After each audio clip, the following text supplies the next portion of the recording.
Boa noite. Acabei de chegar em casa?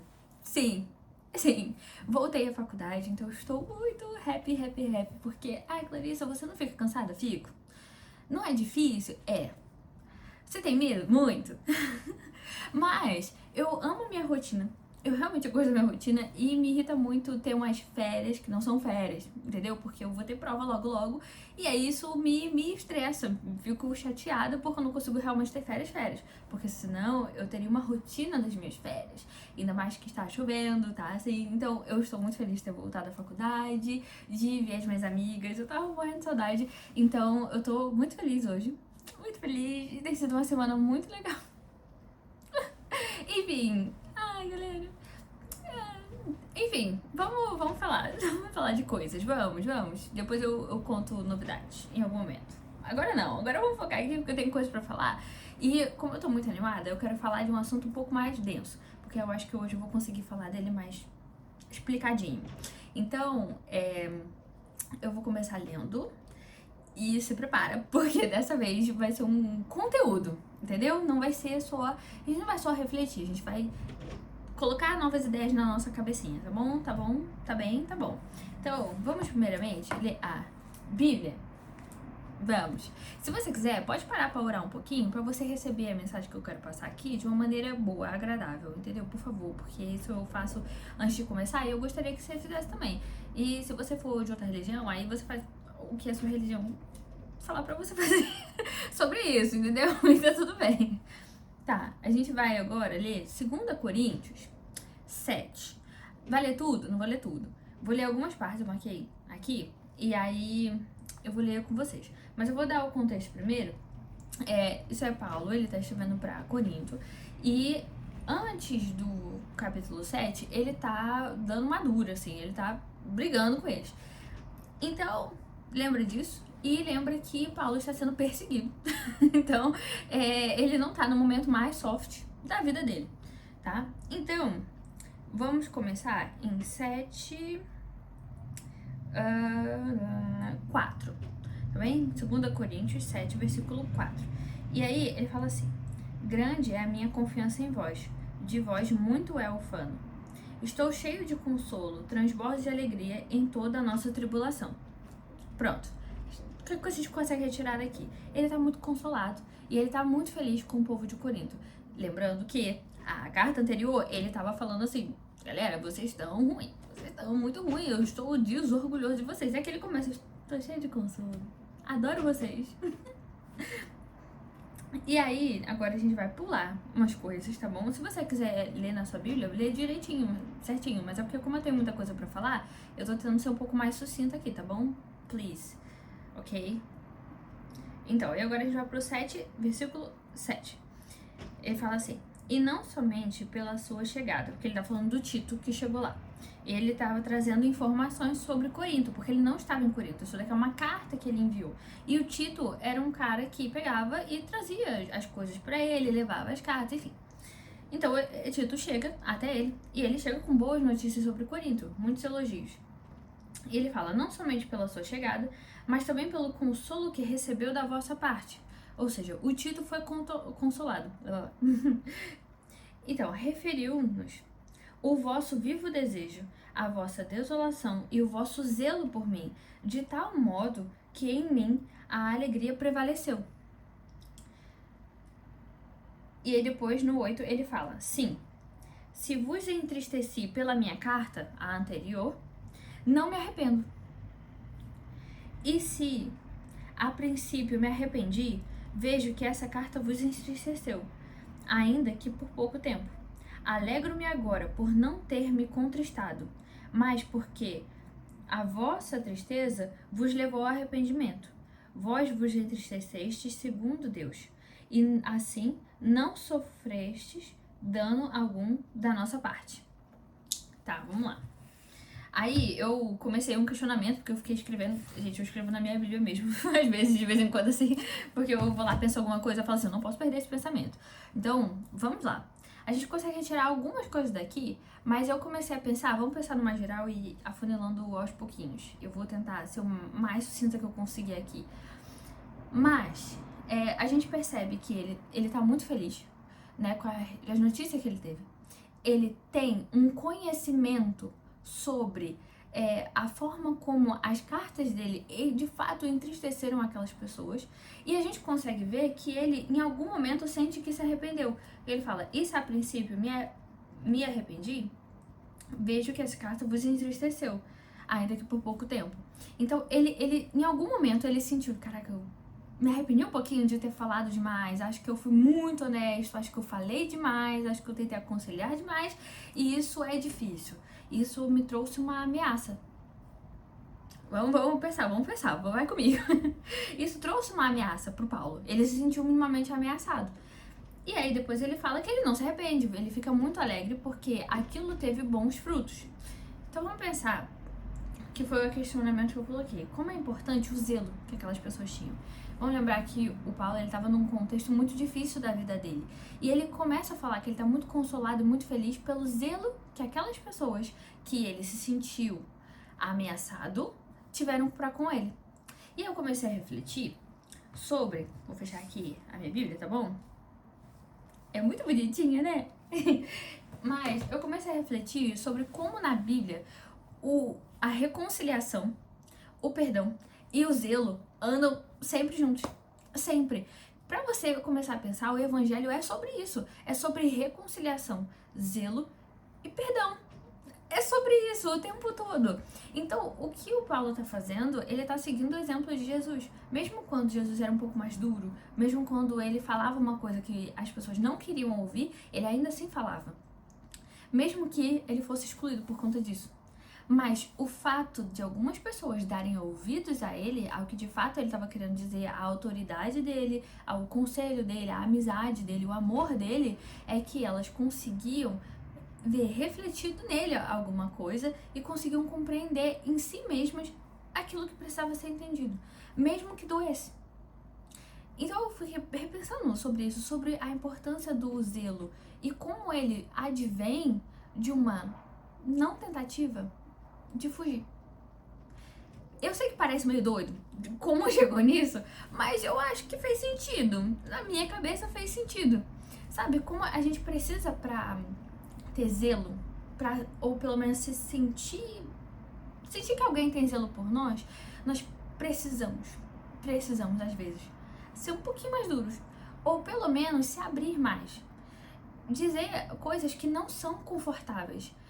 Por exemplo, você teve um problema com alguém, pra você perceber o zelo que você tem por aquela pessoa e que aquela pessoa tem por você, você precisa passar pelo processo de reconciliação. Mas para reconciliação, eu preciso me abrir, falar, encarar o problema, não fugir dele. A ideia é mais ou menos essa. E eu fiquei pensando sobre isso, e eu sei que parece muito óbvio. Só que às vezes é muito difícil esse processo, né, de se reconciliar, pra você sentir o zelo e você conseguir perdoar. Às vezes, na verdade, o perdão, ele vai vir antes desse processo, porque ele pode ser uma coisa muito interna. Na verdade, o perdão, ele é muito interno mesmo. Mas esse processo de reconciliação, ele auxilia muito. Nem que seja uma reconciliação com você mesmo. E aí, eu fui pensar um pouco e, assim, eu vou trazer uma neurociência aqui, tá? Então, assim, por isso que eu tô falando, é um conteúdo. Isso aqui são novas informações pra sua mente. Então, vamos falar sobre... Eu acho que vou botar uma foto. Tá vendo isso aqui? Eu vou tentar botar uma foto aqui. Se você tá vendo aqui, então porque eu consegui. Então, tá vendo isso aqui? Isso daqui é o núcleo de accumbens. Tá bom? Tá bem? Tá bem? Tá bom. Vamos lá. Vamos calma. Esse negocinho aqui... Agora, vou tirar a foto? Tirei? Eu acho que eu tirei. Então, vamos lá. Então, essa coisinha que tá aí na sua cabecinha, ela é responsável, principal. Ela faz muitas coisas. Tudo no nosso cérebro é muito conectado. Então, assim, não vai achando que faz uma coisa só, porque também não é. Mas um dos papéis principais dela é o nosso sistema de recompensa. Se você não sabe o que é sistema de recompensa, porque muita gente fala sobre isso, até coisas assim que não são exatamente muito reais, mas tudo bem. Mas o sistema de recompensa, ele de fato trabalha muito com a dopamina. E ele é uma associação límbico-motora. Límbico, quando a gente vai pensar em límbico, a gente tem que pensar em emoção. Motor é motor. Então, é uma associação entre o meu sentimento, as minhas emoções e o meu comportamento. Pensa nisso. límbico motor. Eu associo emoções com o meu comportamento. Então, quando eu ativo esse sistema de recompensa, e ele pode ser em duas facetas, e eu já vou explicar sobre isso, mas eu ativo esse sistema de recompensa, eu começo a associar essa minha emoção que eu tô sentindo aqui com o meu comportamento aqui.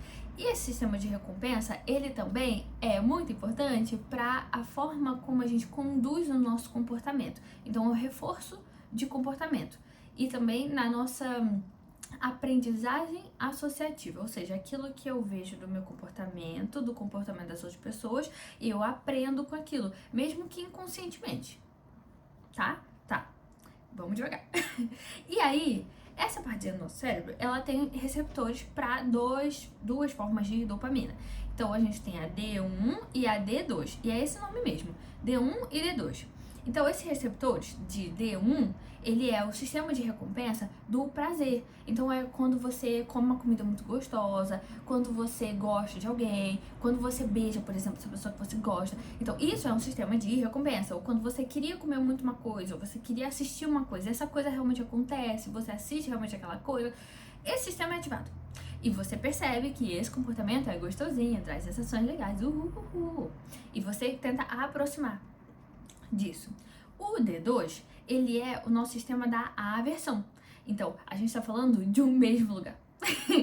O mesmo lugar, ele vai trabalhar com essas duas coisas. E essas duas coisas vão estar ligadas ao mesmo tipo de coisa.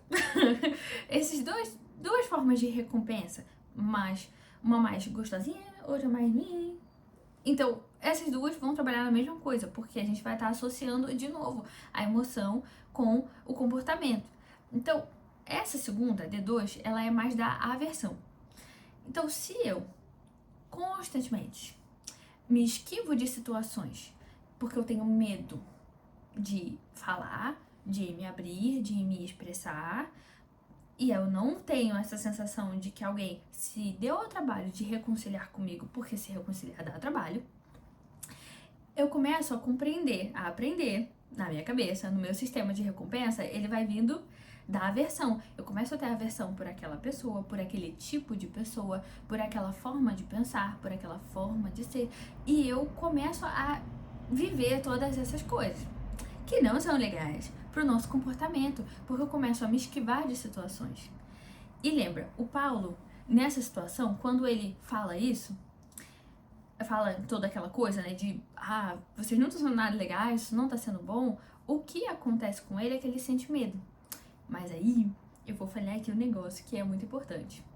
Quando a gente vive esse momento de reconciliação e a gente sente que alguém teve zelo por nós, cara, a felicidade que você vai sentir, ela é proporcional à ameaça que você previamente sentiu.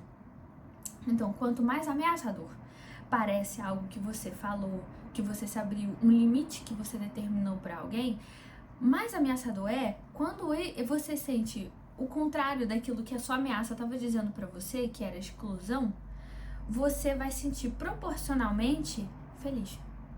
E isso ativa sistemas de recompensa que são muito prazerosos. E você começa a ter um comportamento adequado a esse tipo de situação. Mas que primeiro você teve que se expor. E se expor é difícil. Eu sei. Porque vão ter pessoas que vão ativar outras coisas em você. Que vão ativar uma ansiedade, que vai dar medo. Mas se expor a essas situações também vai trazer proximidade e segurança em vínculos que são realmente positivos para você.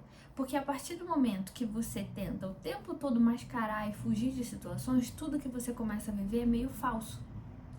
Então, quando você entra na realidade, você consegue realmente viver um vínculo mais forte. Porque ele vai ser proporcional à ameaça previamente sentida. E aí, eu sei que esse vídeo é um conteúdo. Então, a gente vai falar de duas pessoas importantes dentro do mundo da psychology, ok?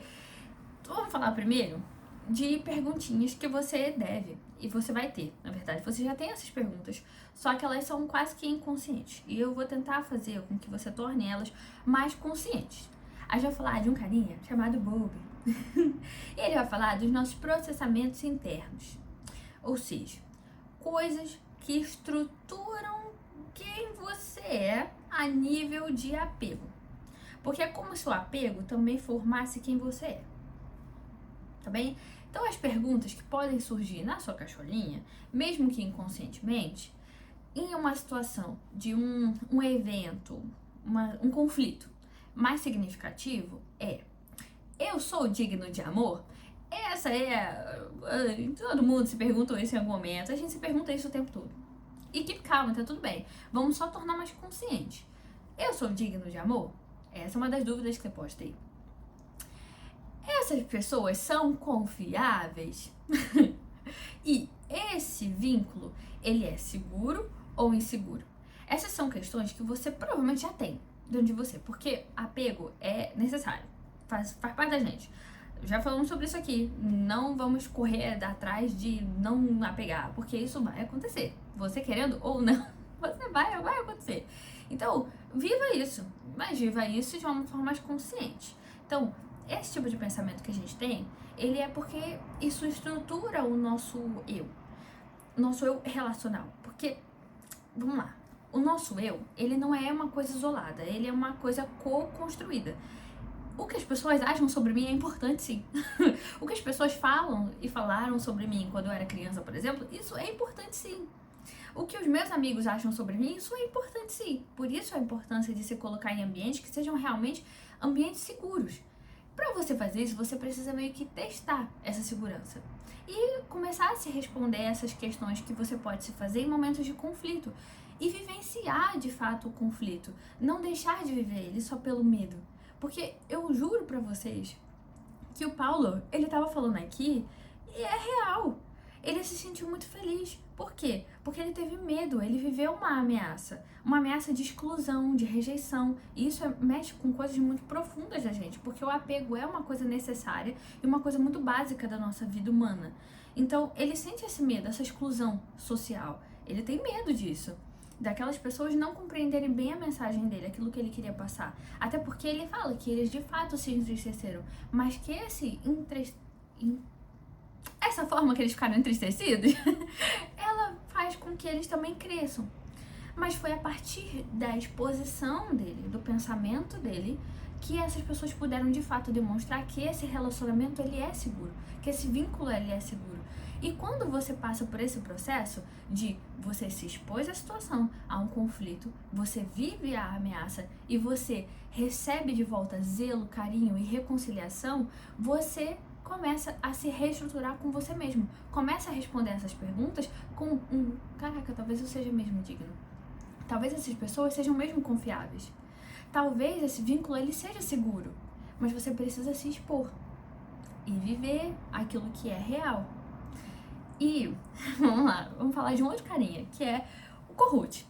O Kohut, ele traz uma ideia que é o selfie, ok? Mas eu não vou ficar falando selfie aqui não, porque eu acho que uma é meio selfie, mas eu não quero isso. Então, o eu, tá bom? Euzinha, eu pra mim. Então, essa ideia do eu, ela também vem de uma ideia de espelhamento. Então, eu preciso, pra compreender quem eu sou, pra me co-criar com outras pessoas, esse espelhamento.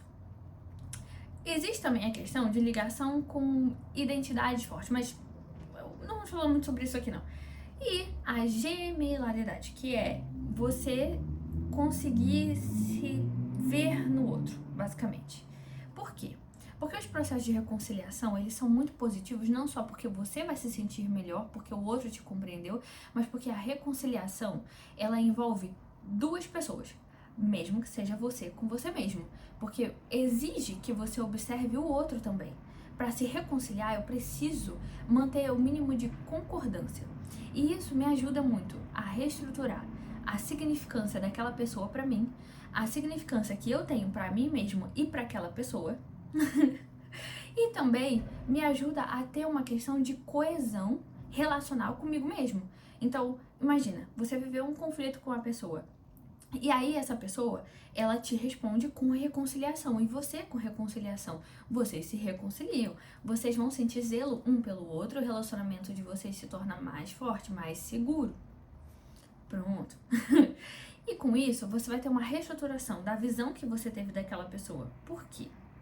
Porque quando a gente vive uma situação de conflito, Muitas vezes o que a gente faz, uma forma de escapar daquela situação, eu vou fugir dessa situação, ao invés de encarar, lidar com ela, o que eu vou pensar? Essa pessoa fez isso e isso por causa disso e disso.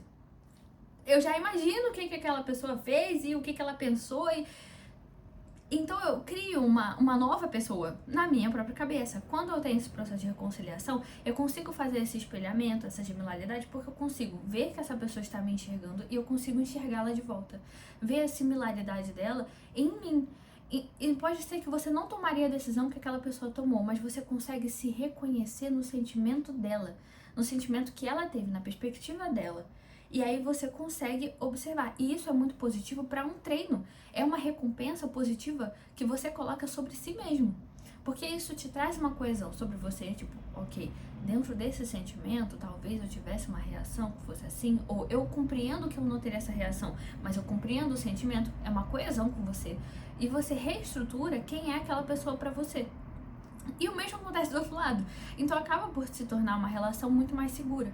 Então, são duas pessoas muito importantes. Eu poderia não falar o nome deles, mas eu falo porque se você quiser procurar sobre, essas informações elas são importantes, porque eles falam muita coisa, ainda que é um resumão do resumão do resumão, mas se você quiser procurar, você consegue. Então pode procurar, fica à vontade, tá bom? Porque eu gosto que vocês assistam isso aqui e vocês possam procurar coisas depois pra não ficar só no que eu disse, porque eu não sou ninguém. Então assim, por favor, procurem, tá? Leiam, estudem, por favor.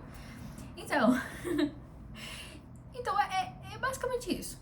E eu queria lembrar que você não é uma pessoa tão diferente assim e tão estranha, assim, no sentido de que é normal você sentir medo. E que o medo às vezes vai te controlar um pouquinho, sim. Porque a exclusão social, ela é uma coisa que mexe com aquela coisa básica que eu falei, do apego.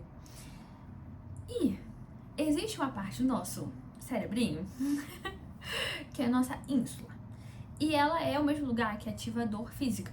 E é o mesmo lugar que é ativado quando a gente tem exclusão social. Então, é uma dor física, não é só metafórica, neurobiologicamente é muito real. Então, eu entendo que dói, mas é como eu disse, a felicidade que você sente na reconciliação, no zelo que alguém demonstra por você no momento de uma reconciliação é proporcional à ameaça previamente sentida, ameaça previamente vivida por você. Então, vale a pena se esforçar. Vale a pena se colocar em situações que você se abra para viver as coisas com mais realidade, mais naturalidade e mais segurança. E se você também vai estar treinando em você, uma grande oportunidade para você treinar em si mesmo, observar o outro, compreender o outro, ser visto e se sentir visto e sentir que você vê o outro também. Enxerga quem ele de fato é, estrutura aquela pessoa por quem ela é. E isso inclui você. Inclui você com você mesmo. Porque às vezes a gente tem uma dificuldade em se perdoar, em encarar situações em que nós não fomos nada legais, em que nós fizemos coisas que hoje em dia nós não concordamos nem um pouco. Mas isso é uma coisa boa, porque significa que você evoluiu. Mas também é doloroso. Mas quando você faz esse processo de espelhamento com você mesmo, de similaridade com você mesmo, você tem a oportunidade de observar pra você e se questionar: ah, aquela pessoa lá, ela é digna de amor? Aquela relação, essa relação que eu tenho comigo do passado, ela é uma relação segura ou insegura? Essa pessoa que eu era confiável ou não? Você consegue se fazer esses questionamentos e você consegue olhar pra você, compreender a sua perspectiva naquele momento, as informações que você tinha naquele momento, compreender que naquele momento você era uma outra pessoa. Cada situação te transforma em uma pessoa diferente. Imagina o passado, entende? Às vezes a gente fica se culpando por coisas que aconteceram há anos atrás, mas você era uma outra pessoa. Já foi, e tá tudo bem, mas se reconcilie com você. Mostre pra você, pro você que ainda existe dentro de você, mas que tá lá guardadinho, fingindo que não existe, mas tá ali, que você pode ter um comportamento diferente, porque o seu sistema de trabalhar o seu comportamento é um sistema que trabalha também a sua emoção. Então, se dê recompensas mais positivas por comportamentos mais positivos. Ai, mas isso é tipo treinar cachorrinho. Sim, se treine tal qual um cachorrinho, mas faça, porque funciona, entendeu? Eu sei que parece difícil, porque de fato é. Mas se colocar nessas situações, encarar os conflitos que você tem com você mesmo e com outras pessoas, te faz ter relações mais fortes. E te faz enxergar os seres humanos como eles de fato são. Porque às vezes a gente imagina o pior das pessoas. E às vezes nem é. Às vezes a intenção da pessoa, a intencionalidade dela não era nem assim tão negativa. Mas você se coloca nesse lugar. E aí o seu comportamento começa a ser um comportamento de aversão, porque você tá com a sua dopamina D2. Então você começa a ser muito aversão, reatividade, você começa a afastar, você começa a fazer todo esse tipo de coisa que te leva a acreditar em várias coisas. Que eu não sou digno de amor, que isso aqui não é seguro, que as pessoas não são confiáveis. Eu começo a ter desconfiança demais nas pessoas, desconfiança demais em relacionamentos. Então, eu vou dar um exemplo de uma coisa que essas coisas acabam por se tornar umas crenças limitantes que a gente tem. E uma coisa que eu escuto muito que é: homem trai, homem não é confiável, você não pode confiar num homem. Eu entendo de onde isso vem, eu compreendo e eu entendo que você seja uma pessoa, uma mulher, ou enfim, que toma cuidado e que observa as coisas, mas observe, não vá só colocando a sua perspectiva por meio de coisas que você viveu. Se reconcilie com essas coisas que aconteceram com você, com essas pessoas, mesmo que seja uma coisa só entre você e você, mas se reconcilie com essas memórias que você tem e compreenda que agora você tem uma nova oportunidade de viver coisas mais reais. Se coloque nessas situações de verdade, viva elas de verdade. E observe quem aquelas pessoas são. Observe se aquilo é confiável ou não, se aquela perspectiva é ok ou não, se você consegue ver similaridade ou não. Observe, não vá só criando uma perspectiva das pessoas que não é. Até porque, vou finalizar, eu prometo, o nosso ser, nossa ideia existencial, ela vem muito dos nossos relacionamentos. Então, quando eu tenho medo de morrer, normalmente a gente não tem medo de morrer fisicamente. Eu tenho medo de uma morte relacional. Eu tenho medo de uma morte em que eu não vou ver mais essas pessoas, em que eu não vou viver mais o que eu vivo, em que eu não vou fazer mais o que eu vou fazer, o que eu faço. Eu não vou fazer mais o que eu faço. Então, é uma morte relacional. E quando eu vivo essas situações que me fazem sentir muito rejeitado, muito excluído, essa minha preservação, essa minha autopreservação demais, me faz se sentir dessa maneira e tudo, enfim, situações da vida que acontecem e eu vou me colocando cada vez mais nela por medo, eu acabo por entrar numa crise existencial. Porque agora eu já não me relaciono com as pessoas de verdade. Então eu já não sei mais quem eu sou, eu já não vivo mais o que eu deveria viver ou o que eu poderia viver, eu já não me relaciono de verdade. Então, eu começo a meio que morrer. E essa morte social, essa morte relacional, ela é muito cruel. Ela é muito, muito cruel. E quando eu passo por esse processo de me reconciliar, de me abrir, de viver e de encarar as situações, de não sair mais me esquivando das coisas, mas realmente falar, viver e ter o potencial de viver algo muito bonito, muito seguro, muito agradável, eu começo, né, nesse momento de reconciliação, assim, eu começo a viver uma coisa muito gostosinha, que é a sensação de que eu tô vivo, sabe? Eu sei que parece muito lá, um buraco lá embaixo, e é mesmo. É uma coisa muito, muito subconsciente, sabe? Muito lá embaixo, mas é a sensação de eu tô vivo, sabe? Eu existo no mundo afetivo do outro. Eu ainda existo ali. Mesmo que tenha causado um conflito, a segurança me trouxe para um ambiente afetivo em que eu existo lá, no outro. E eu posso me reconhecer lá também. E isso é muito bom. Isso é realmente muito, muito bom, sabe? Segurança é uma coisa que a gente adora. Então, assim, vai por mim. Vai tentando. Meia hora de vídeo, gente. Jesus Christ. Mas, olha, eu trouxe conteúdo, tá? Então, assim, por favor, tá bom? Também espero que tenha dado pra entender, porque eu falei de muita coisa. Mas eu tentei, tá bom?